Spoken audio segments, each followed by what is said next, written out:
Welcome to the Charleston CFO Council. This organization was co-founded in 2015 by Robert Bendetti and Mark Carmichael in order to provide a networking and educational forum for senior financial executives to share best practices, to discuss current financial issues, and to learn about current topics related to the performance of their job. All right, so welcome. I'm excited. This is a great topic and very timely. Thank you all very much for attending. It's been a strange period to have to pivot from the breakfast meetings to the WebEx, but I think they've been fun, and I got a lot of great input from the members about these WebExes, so it's something we're going to continue. And thank you very much to TD Bank for being our speaker this morning. Thank you, Michael, for being the speaker, and Nate, thank you very much for sponsoring this. Hey, Michael, can you give us a plug on TD Bank for him? Yeah, sure can. All right. Well, thanks everyone. Robert, appreciate you having me. It's great to get the opportunity here. TD Bank Financial Group, 90,000 employees in North America and throughout our wholesale bank and select markets throughout the world. As far as the U.S., we're present and visible and active from Maine to South Florida. Anywhere from personal, wealth, small business, commercial, mid-market, corporate, you name it. We've got a very strong presence, a very robust offering. Certainly, if you look at the lending space, the treasury management side of things, and then, of course, ancillary services like foreign exchange, which is a topic we're going to be covering today. So with that, Robert, I'll probably just jump right into it if I could. Appreciate. Don't stop. No, I'm going to hold you off. I'm going to hold you off. I will say, great job. I think you did better than Nate was going to do. So you crushed that intro. So very well done. But I've got a couple quick notes, okay, Nate, Michael, and then we'll start. So one is the CFO Council is an educational and networking forum for senior financial executives. We meet monthly. We've got about 350 members in Charleston and 300 members in the upstate. And we, the senior financial executives, are also, in our membership, have resource companies. And the resource companies make a contribution to be members, and then we give that money away to the Educational Foundation for Women in Accounting. We raised $25,000 for the EFWA this year, and I just cut them a check. And then the EFWA has been around 60 years giving scholarships and mentorship to women pursuing undergraduate, graduate, and PhDs in accounting. When you see me post about this event on LinkedIn, please like, comment, and share. And now I'm going to introduce you. Michael, can you hear me? Yes, sir. So my little shtick, I don't think Nate told you, is that instead of reading your bio, I find stuff about you on the internet, some which may or may not be true. All right. This will be interesting. Michael, are you the Director of Corporate and Commercial Foreign Exchange at TD Securities? That is true, yes. And before that, you were a VP of Wealth Distribution, and before that, a business banker at TD Bank. Indeed. Did you go to Wilfrid Laurier University, Ontario, Canada? That's right, Wilfrid Laurier, my alma mater in Kitchener-Waterloo, just outside Toronto. And you're a CFA? That's right. I attained the charter in 2013, I believe. Right. Interesting. I think I found out about you. I believe your wife's name is Stephanie. Oh, yes, that is also true. Wow. I believe you met her at college at your alma mater. So you have a bunch of reasons to really like that school. Freshman year, you got it. And you're a father of two children? Two boys, a 13-year-old and another one who's going to be 10 pretty soon. And I read the most heartwarming story. It was a roller coaster ride of just a story. I can't imagine what it was like to live through it. I am also a father.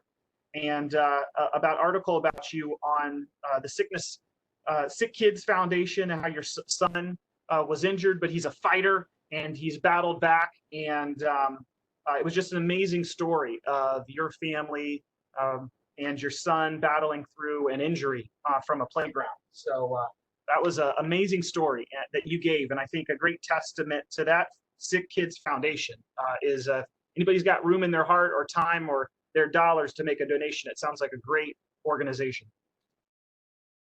Thank you very much for that, Robert. Yeah, it was a scary situation for us as a family. This happened about 8 years ago, but we came through it, in the best way possible. And yeah, we're huge supporters of the Hospital for Sick Children in Toronto, the Sick Kids Foundation. I'm a parent ambassador, and we'll be for life. I loved your son's line when he woke up and he was like over being in the hospital. He said, "All done, all done." Right, exactly. That takes me back. Holy cow. Well, my intro is all done, and we're going to get started here, and I'm going to advance to the first slide. Okay, you bet. Thanks very much for that intro, Robert. That was great. I was really looking forward to doing this in person, but now that we're living in this virtual world, and likely will be for some time, I think this will work just fine. So something that I've embraced. My boys are all off the Wi-Fi as well, Robert. So we should have ample bandwidth to get us through this. So that was a great bio. I will skip the background on myself. I do sit in New York City. I moved from Toronto to New York in 2016. I do cover South Carolina for our foreign exchange clients and prospects. Before the pandemic, I made extensive travels to the state and always loved being there.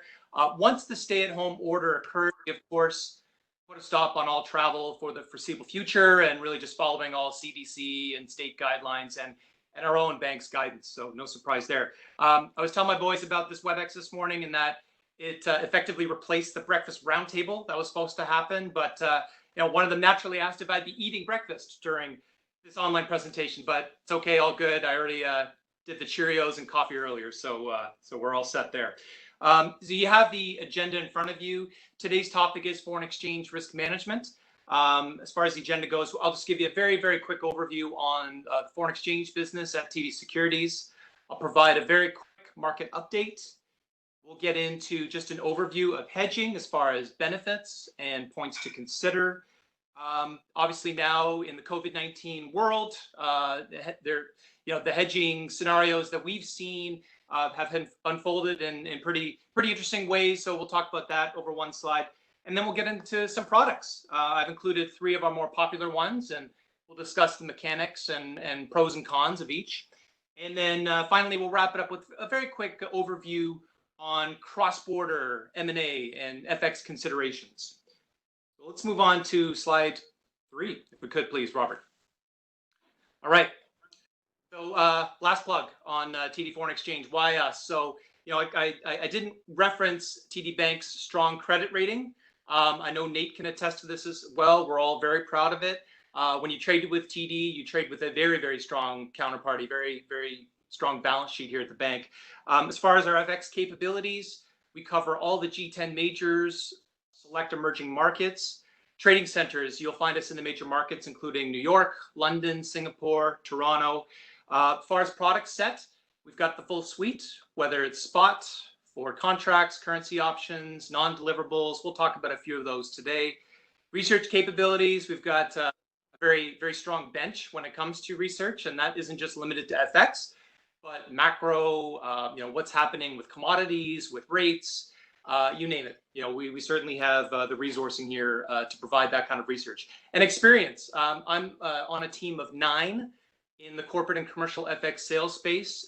We cover the entire footprint. As far as corporate clientele, that's across the country as well. So you've got lots of collective years of experience. As far as the business goes, we've really taken an advisory-based approach. So we really do take the time to get to know our clients, recommend strategies, and help them execute. There's a number of different products and solutions that we offer, and we'll talk about a few of them later, as I mentioned. Our electronic platform, TDFX, 90% of our trades actually occur there. And when you deal in the corporate space, then of course we need to also be able to furnish rates into third-party platforms, which we do. And all of this allows us to really spend more time doing events like this, really deepen our partnerships and our relationships. Let's move to slide 4, please. All right, so very quick market update. We had the Fed meeting yesterday, so figured that'd be the most relevant thing to talk about, not even 24 hours removed. It went pretty much as expected. Powell conveyed that they're worried about risks and looking into other forward guidance measures such as yield curve control. Really, the focus seems to be on providing more accommodation to keep the recovery going. They did talk about a minimum QE amount, but they did leave the exact size and composition open-ended.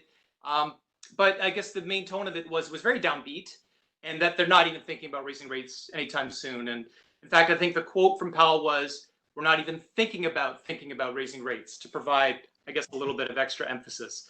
Our FX strategist, getting back to the dollar, the view there was that the dollar would likely get hit on that.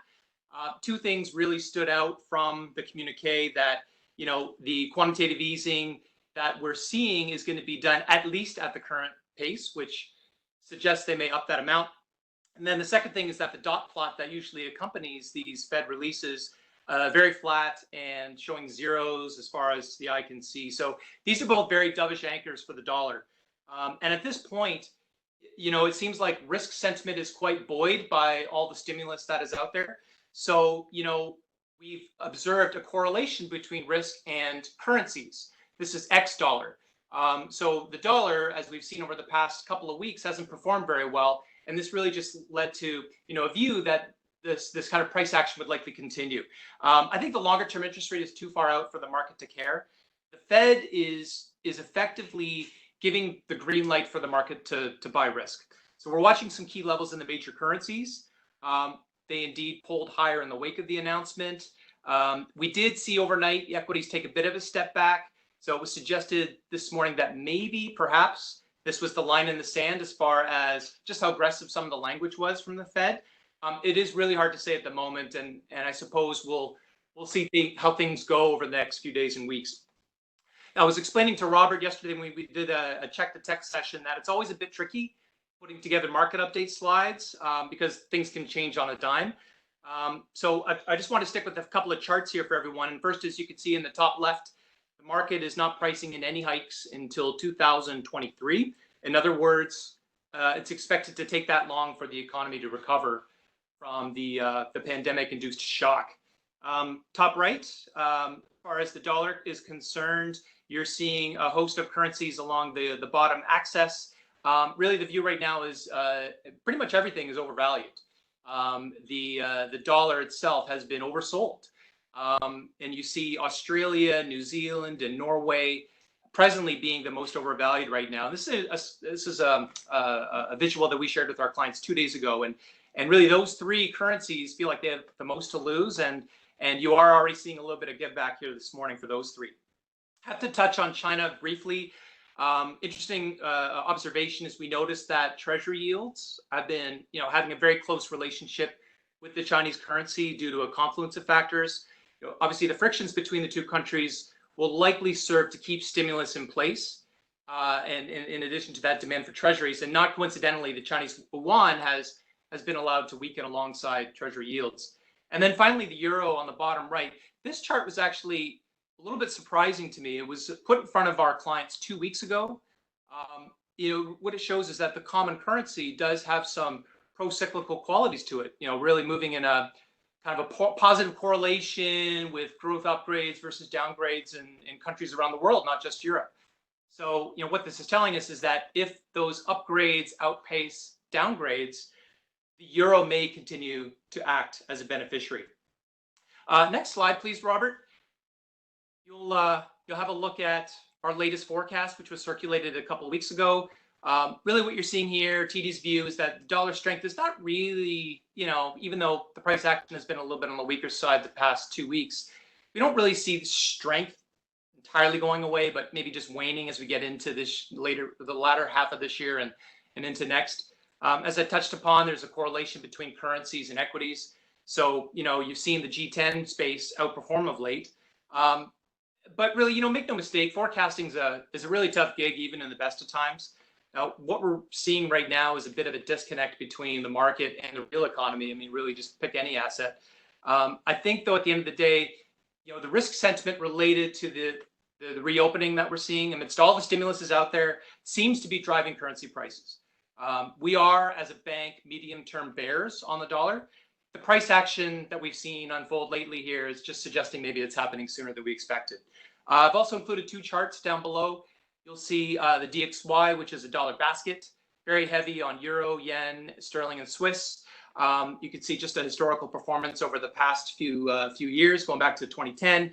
And then on the right, there's a fan chart as far as our forecast, what the consensus is looking for, what the forward curve is showing us, in addition to, a variance as far as, illustrating what the volatility may indeed be over the next couple of years. So that's really just a very quick market update. I don't know, maybe I'll pause there, Robert, see if there are any questions as it relates to the markets before we really get into risk management. I've got three I'm going to pull from the chat function, and heads up reminder, anybody who's got questions, they can put them in the chat and I will pull them out. We'll stop every couple of slides. First of all, Michael, I'm going to use that fan feature in my next financial forecast. That's the laziest forecast I've ever seen. That gray area covers like every possible outcome. So well played. That's just a side comment. First question is, in all seriousness, with the forecast, what are the risks to the forecast? What should we keep an eye out that maybe we're going to be on the downside of this fan or the upside of this fan? You bet. Yeah, I think the biggest risk to this is potential for a second wave in COVID-19 cases in the country. I think if you see it come with some intensity, I think you would see risk assets fare very poorly, which could reinforce the dollar back as a safe haven and its reserve currency status. So what that also may do, and we'll talk about this later in the presentation, is that it could lead to dollar strength through the forward market, as corporates try and stay ahead of any additional pressures that may result from something like that. Of course, you got the election right around the corner, which is a wild card, it really does have the possibility to impact valuations as well. So, I mean, those are two things I see as risks. Next question, to pull that string, in addition to COVID and election, what about, you spoke a little bit to it, friction with China. Is there opportunity for upside or downside to the forecast through with the friction with trade relations with China? Yeah, that's a bit of a trickier one. Many people may know the People's Bank of China and their influence on the currency. It's a managed currency. Our team and our emerging market strategists, despite all the tensions that we've seen, the view from TD is that the PBOC won't, and to use their words, weaponize the currency pair, in response to any pressures from the U.S. So, but we do feel like managed depreciation is likely, and we've seen that play out. I think dollar China got all the way up to 7.2. It's hovering below 7.1 this morning. So that is something to watch. It doesn't move with the same kind of velocity as other currency pairs because it is managed effectively by the authorities in China.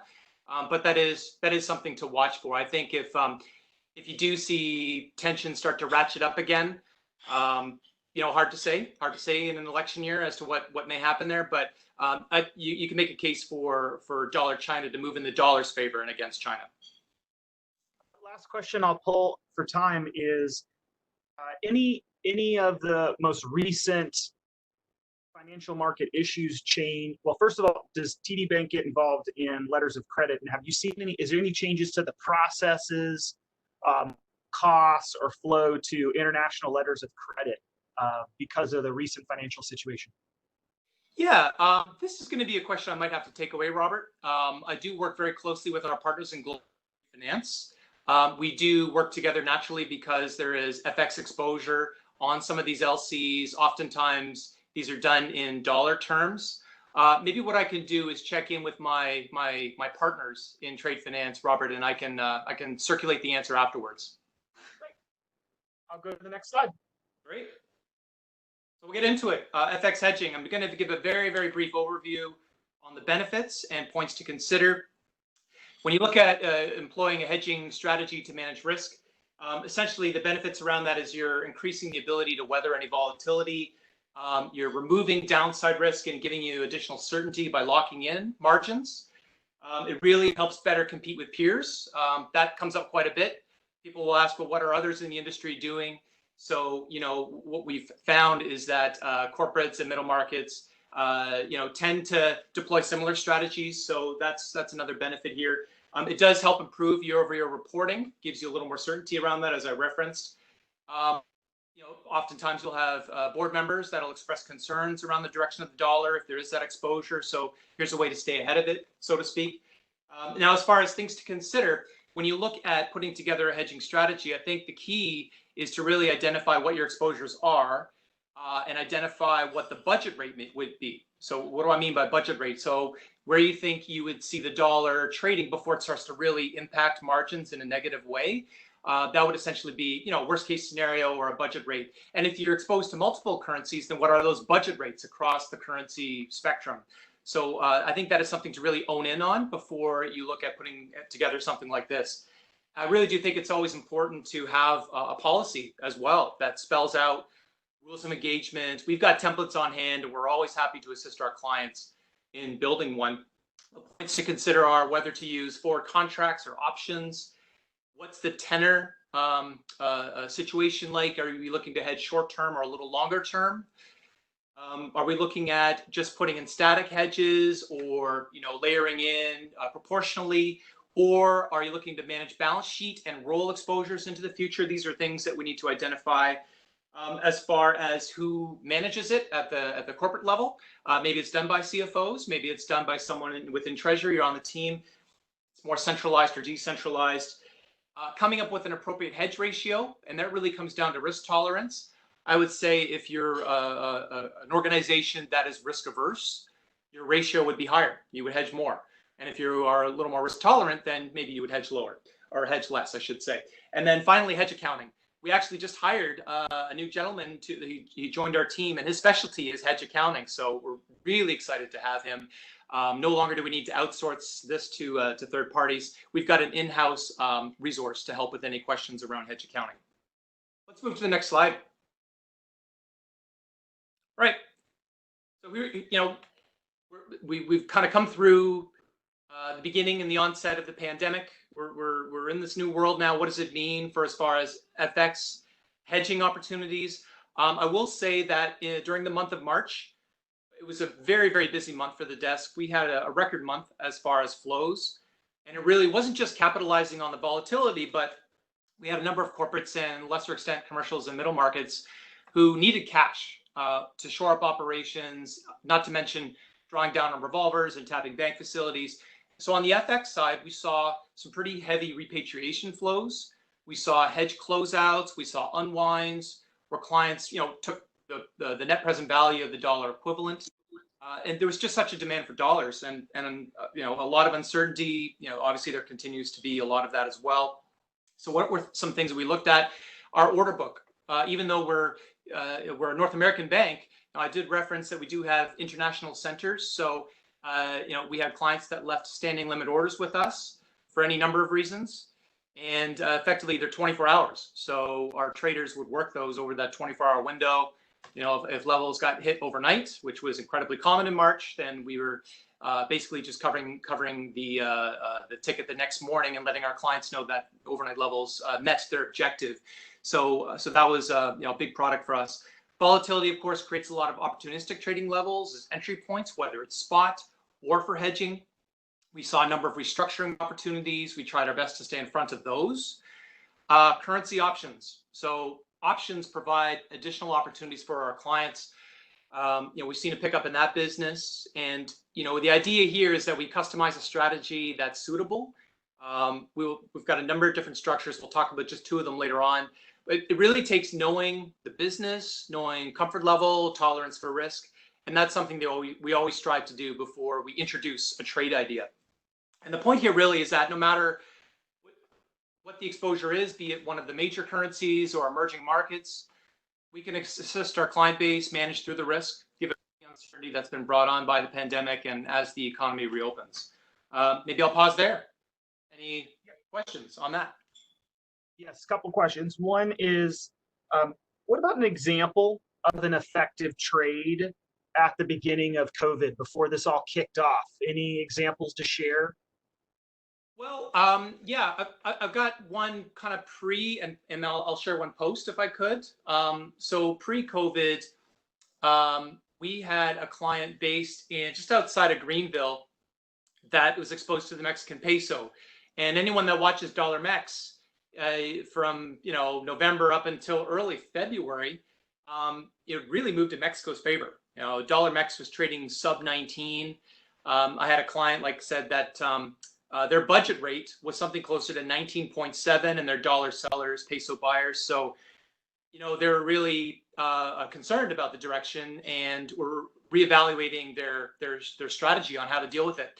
Before COVID hit, we saw an uptick in dollar Mex, and we introduced a currency option structure that really catered to their budget rate.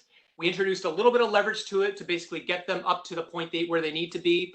And they layered in the strategy to basically take care of all of their requirements for the coming year. Yes, we've seen dollar Mex continue to move in favor of sellers, but from their perspective, they're very, very risk averse, don't care. I just need to hit my budget rate. That was the key objective. So we were able to layer that strategy in before the onset when dollar Mex was starting to move a little bit. After we saw the onset of the pandemic and markets really start to increase, we saw an increase in volatility. I was working with a client based out of North Charleston, and he has some Japanese yen exposure. These were tied to documentary letters of credit, very concerned about, is he going to be able to fulfill his obligations? And he had managed his risk with me through forward contracts. Now, unsure as to whether he was going to be able to deliver on those forward contracts, we talked about a number of different ideas. And in the end, we swapped those contracts for new ones to give him flexibility, give him the ability to draw down over time instead of on a set date. The cost to do that was very minimal. And I think we did go, we worked hard on the trade idea. I think we went a long way with the client. In that we were able to be flexible and accommodate their FX commitments through a restructuring mechanism. Hope that helps explain a couple of ideas. Yeah. Question number 2 was, the slide mentions forward points have shifted significantly. How so? And who's a winner and loser with that shift? Yeah, the 4 points we're going to illustrate in the next couple of slides, so we'll get into the weeds a little bit on that. But who's the winner, who's the loser? So if you are a dollar seller, it has become a less expensive short. So that's just a way of saying that if you're a dollar seller and you're buying foreign currencies, given the Fed's response, and really all central banks, but the Fed had a lot of runway to work with. They really moved rates in close to zero. There was some chatter, would they go negative? But because they moved in quite a bit, that interest rate differential collapsed, and that carry collapsed. So what that meant was it became better for our dollar sellers to hedge their exposure. There were less points that were being tacked on to hedges. There were less points that needed to be built in to forward contracts or currency options. I'm going to illustrate that a little bit in one of the next couple of slides when we talk about forward contracts. But those points, given the Fed response, have really come in. If you compare the Federal Reserve with the European Central Bank, yes, they've introduced a lot of stimulus through the pandemic emergency program, but they've been in negative territory for so long, they weren't really in a position to cut any further, whereas the Fed did have a lot of room to do that. So that carry really came in quite a bit for our dollar sellers and made it more advantageous to lock in for our dollar sellers and foreign currency buyers. Michael, another question around length of transaction. So if you've got a contract that's not in US dollars, it's in a foreign currency, but the contract completion terms, they're more than 12 months out. Is that a candidate for a foreign exchange to hedge currency transaction? What's the right length to use this as a tool?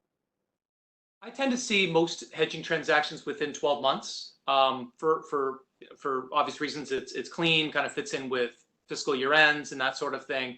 The odd time you'll see it go out 12 to 24 months, and I'm talking about middle market. One client of mine in Florida that has arranged to basically pay an equipment vendor over 24 months. And this is a very risk-averse individual, and we arranged to give him the ability to hedge out as far as 24 months. And what do I mean by that is that when you forward book or if you do a currency option whereby you as a counterparty are selling an option to the bank, there's credit risk naturally, and so we need to rely on our credit underwriters to basically allocate what's needed from an exposure standpoint, so that we can accommodate. And one of the things that comes in to play, in addition to right sizing the line, making sure not only is the mark-to-market exposure at a reasonable level that protects the bank and will accommodate our client, but also we'll need a settlement facility that speaks to the size of a transaction settling in the future, but also tenor, Robert. So we have to spell that out as far as what's the maximum tenor that we can extend. So that does need to be effectively approved by us as a bank, and I'm sure any bank. So that is a consideration. The further out you go, there's more risk. So I think our credit counterparty rating is going to factor into that industry risk rating. A host of individual circumstances and situations are going to affect how far forward we can go. So I guess to answer your question, it is possible, but it is all subject to I suppose the bank's comfort level on extending a hedge that far out into the future.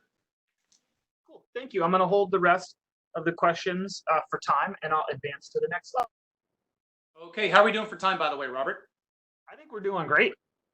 Okay, got about 4 slides left, so I think we should hopefully that works. Okay, so the next 3 slides are arguably the 3 most popular risk management products that we show our clients and really have our clients review and compare against one another. The first one is a forward contract. So this is very simple product. What this does is it offers full protection at a fixed all-in forward rate against unfavorable FX movements. So this is a level that you lock yourself in to buying or selling, for better for worse. So with that, the downside is there's no ability to participate in any favorable FX movements over the life of this transaction. So very quick example, I'm going to use the same example for the next, for this product and the next 2. You've got a dollar seller and a euro buyer. They need to buy €1 million in 6 months' time, concerned about the direction of the currency.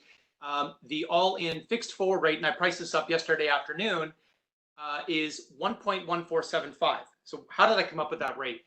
It's a combination of 2 things, everyone. It is a combination of the spot rate. Spot yesterday was trading at around 114. Before I logged into the presentation this morning, it was around 113.60, so not far off. So 114.00 is our base, and that's going to be the biggest determinant of what the all-in fixed forward rate is going to be. The other thing is what we talked about, the question I answered last slide is the carry, the points. The points right now are in the neighborhood of about 46 to 47 mid-market pips.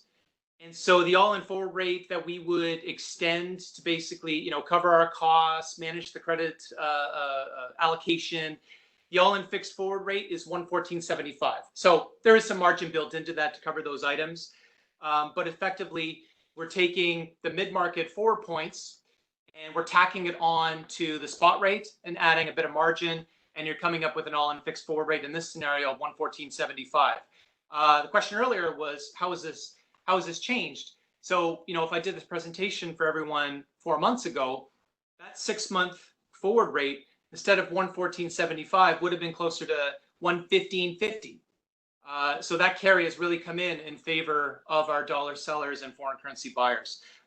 So that is a dynamic that we don't really see changing. You saw the market update slide. The market isn't pricing in any Fed increases until 2023. So the cost to carry is much more advantageous for our dollar sellers. If you're a dollar buyer, I know I've been talking about dollar sellers, but if you're a dollar buyer, less points that we can pass along if you are hedging that exposure. So it does work both ways, of course. Maybe we can move to the next slide and I'll talk about the next product, and we're going to compare it to the forward. This is a participating forward option. So same scenario. Dollar seller, euro buyer, the same €1 million, the same 6-month tenor.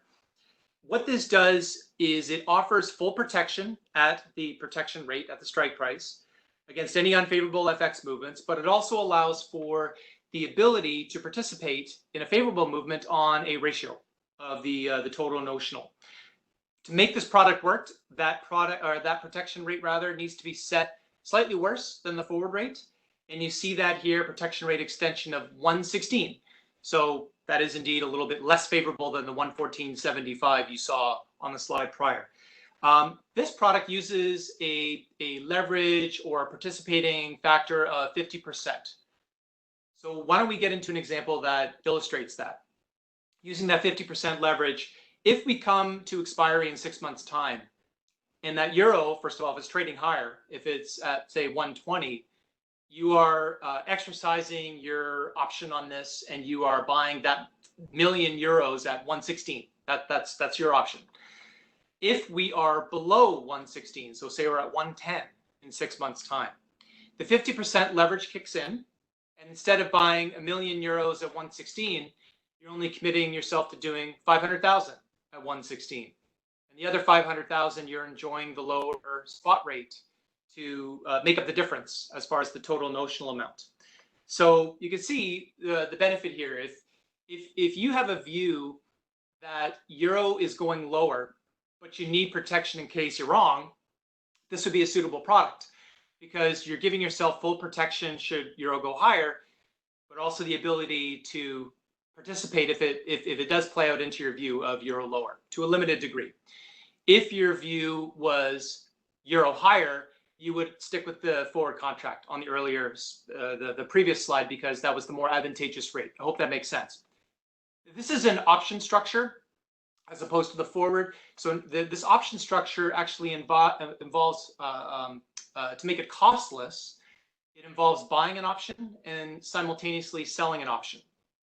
Buy an option, there's a premium. You sell an option, there's a premium. To make this zero cost, we basically, put this scenario into our pricer, into our model, and we basically come up with a protection rate that's going to make both premiums identical. So no money changes hands. There's no payment you make to us, no payment we make to you. You effectively are buying that option, and you're also selling an option.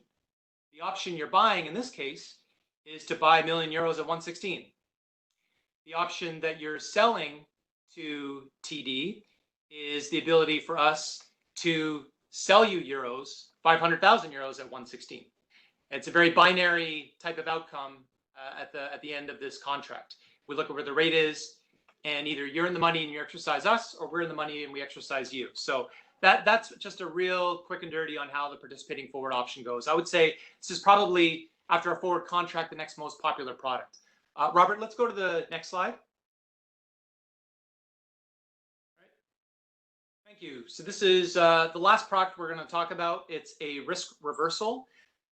Instead of having any leverage built in or an outright fixed rate, this is going to give you a range of outcomes. It's going to effectively give you a best case and a worst case. I'm sure people on the call may be familiar with collars, offered in many asset classes. The same idea here. Essentially, you're giving yourself topside protection and the ability to participate down to a floor, in this case for our same euro dollar buyer. So €1 million, 6 months out, the price is up yesterday. Using a protection rate of 116.50, we would be able to allow our clients to participate all the way down to 112.75. So decent range. What happens in 6 months' time? Again, we look at where the euro dollar is trading. If it's above 116, you are buying your €1 million at 116. If we're trading anywhere between 112.25 and 116.50, nothing happens. The option doesn't kick in. You can effectively do a spot trade there or nothing at all. There's no obligation to do anything. If we are trading below 112.25 in 6 months' time, then you are effectively obligated to buy the €1 million at 112.25. Same idea. You're buying an option, selling an option. You're effectively buying an option to protect 116 up top, and you're selling an option that protects TDE at 112.25 down below. So maybe I'll just pause there for a second, see if there's any questions on this, anything at all? We got 4 questions. So I'm going to start off selfishly with my own question, which is, so how is TD Bank managing your risk on these investments? How does that work? Yeah, so we manage it the day it gets booked. we basically cover the risk necessary pretty much immediately. So my role is an FX sales. So effectively what I do is I cover any risk associated with these transactions with my trader, or I've got an auto hedging platform and I take care of it immediately. So effectively, the bank isn't exposed to risk 6 months down the road. We're effectively allowing ourselves to take care of it today. Now, if I'm passing risk to a trader at TD, they may have a view. They have limits. They have, the ability to trade alongside that, or trade that position alongside anything else that may have come into their book at that particular point in time, whether it's the spot rate, whether it's the forward points, or if you get into options, there's another risk quotient called vol, which is just short for volatility. Vol on dollar MEX would be higher than the vol on euro dollar, for example. So that would be essentially their responsibility to manage it. But they do that with a very, very short-term time frame.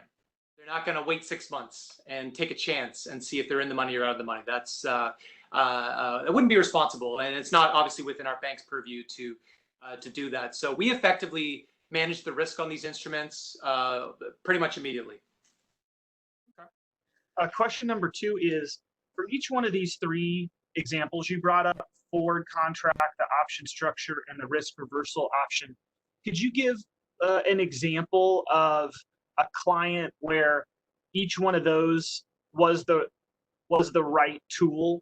What kind of, let's start with the forward contract. Give me an example of where the forward contract was the right solution for a problem in your history. What's a nice basic example? Break it down for us. Yeah, thank you. So I think forward contracts work out well if you look at it from a win-loss proposition, if you're in the money at time of settlement. So our example earlier was, okay, you've got this forward contract to buy 114.75 in 6 months' time. If we're trading above that, then you've done well, just purely from a win-loss perspective. I totally get that. I think it does fit into some clients' goals.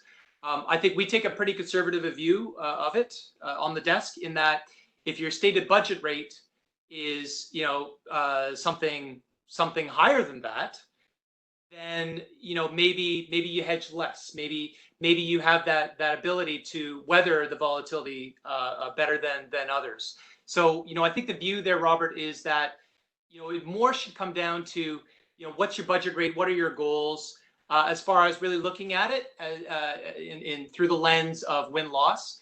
The other thing to consider is the hedge accounting treatment of it. And it's not my area of specialty, so I won't get into it to any great degree. But with these instruments, there's mark-to-market exposure, which our clients need to account for somewhere on the balance sheet or a P&L. If your trade is in the money over quarter end or year end, that's going to reflect somewhere. If it's out of the money, same story there. So I think that's a very, very important consideration to make. That may be something that our participants on the call evaluate internally or through outside assistance. But I think that is also an important objective or important thing to come to terms with, that there could be positive or negative treatment of these instruments over quarter end or year end.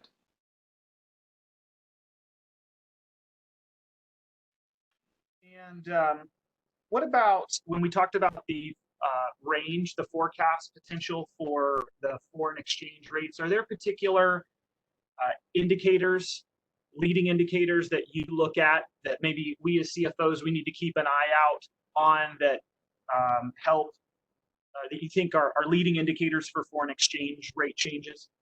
Sure. I would think traditionally the dynamics around interest rate differentials are key. I think that has really explained a lot of currency movement over the years. So if you look at Fed funds futures versus the equivalent in foreign jurisdictions, I think that has historically been a very good indicator. Interestingly, with being in a pandemic and the economy is reopening, our strategy team is actually looking at things like Google mobility.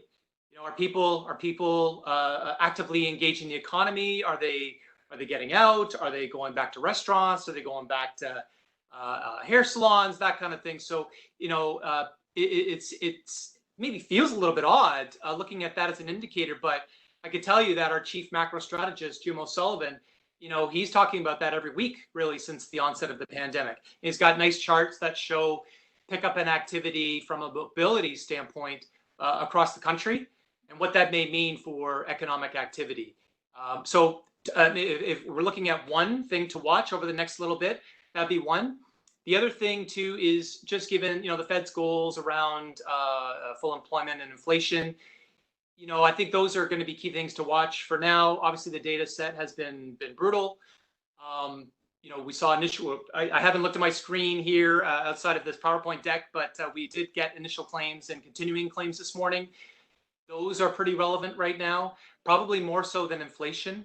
So, I would say, between mobility and the weekly jobless claims series, those would be probably the two things to watch for the foreseeable future.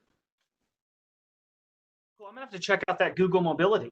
That's is that something that's available publicly via some resource?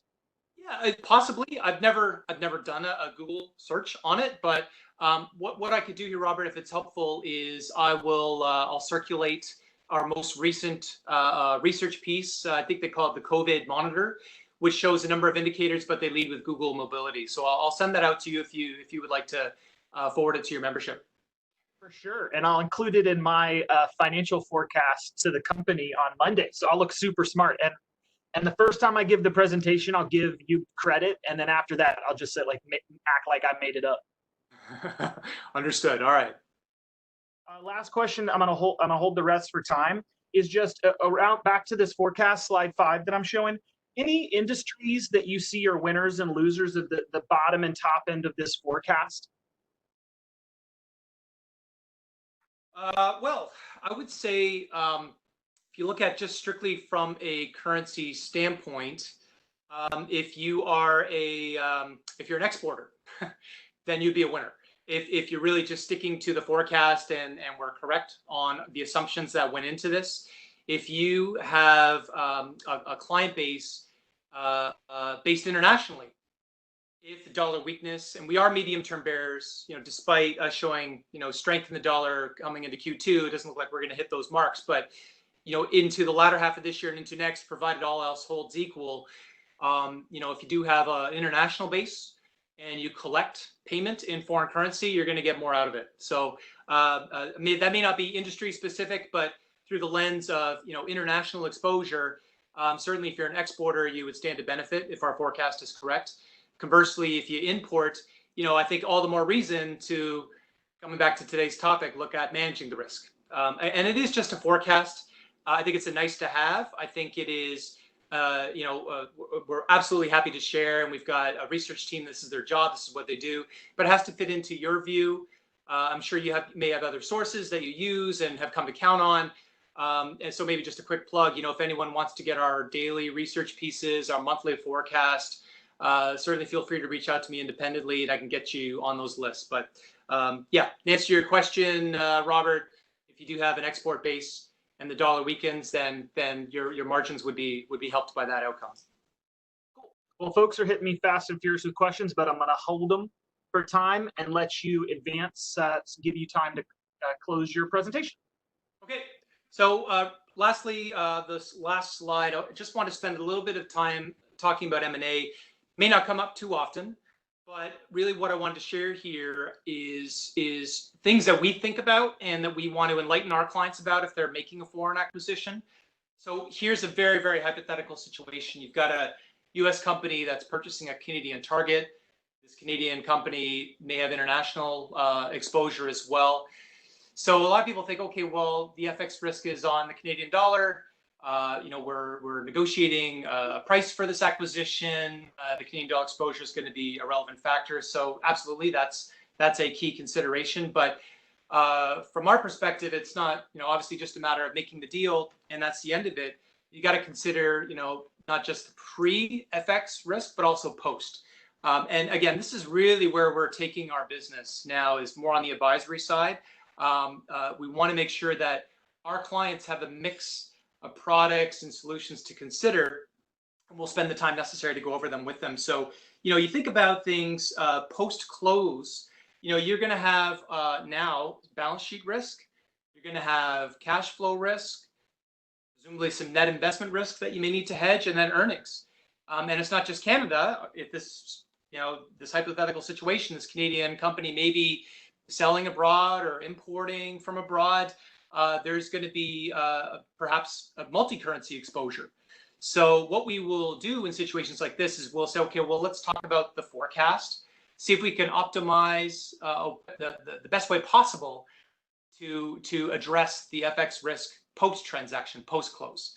Yes, we're going to be here and be a partner for everything pre, to make sure that you leverage capabilities through the bank to manage perhaps a large purchase of Canadian dollars.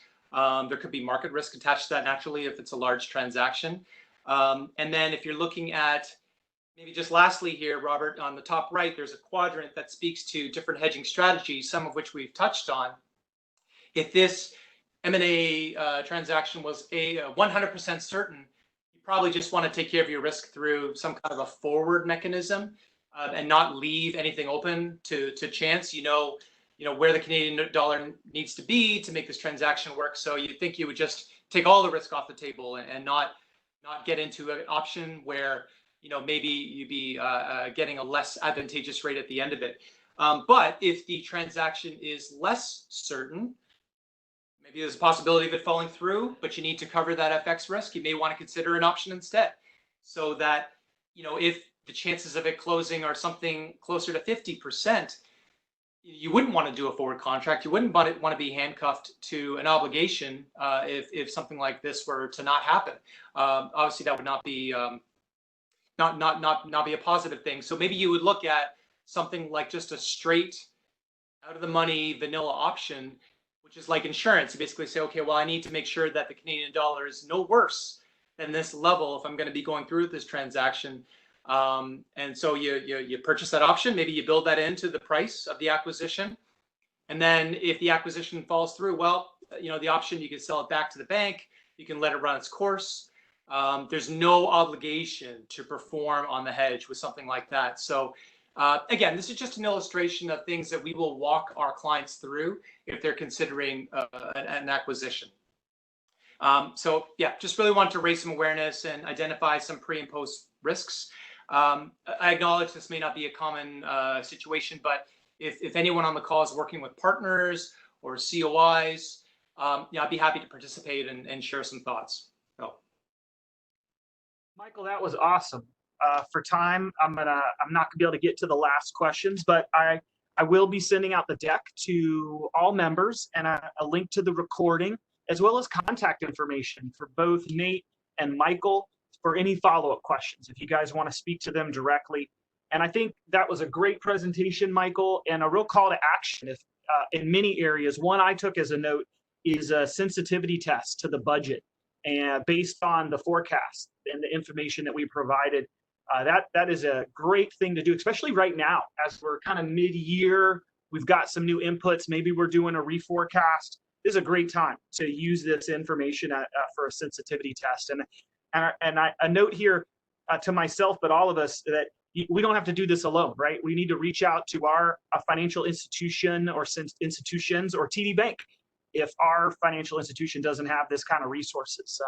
And I found TD Bank and Nate in particular to be a real coach and consultant. So I appreciate this. And Nate, I muted you, so I'm going to give you your own plug here because Nate's been an early supporter of the CFO Council, and a big reason I was able to kick this off in the Upstate chapter. He is a real relationship banker in the old sense and the best sense of the word. And I think this is a perfect time for all of us to have maybe a second option for all of our service providers. And certainly, I think a quiet conversation with TD Bank might be in order. Your tagline's America's most convenient bank. And at some prior lives and other companies that I've worked at, we use TD Bank, and I've always found their platforms and your tools and your team to really be focused around service. So Good job, Nate. You're awesome. And I appreciate this. And I will close with the most important thing, which is I'm gonna post something to LinkedIn. And I need everyone on this call to like, comment, and share. All right. It's a great way to thank the speaker and the sponsor. And it also gives you the opportunity to win a coffee cup at our next breakfast meeting, which is July. All right. So this is a hot commodity. These coffee cups are premium and in limited supply. So like, comment, and share my post on LinkedIn. Michael, Nate, thank you very much. Everybody have a great day. Bye, guys. Thanks, Robert. I appreciate it.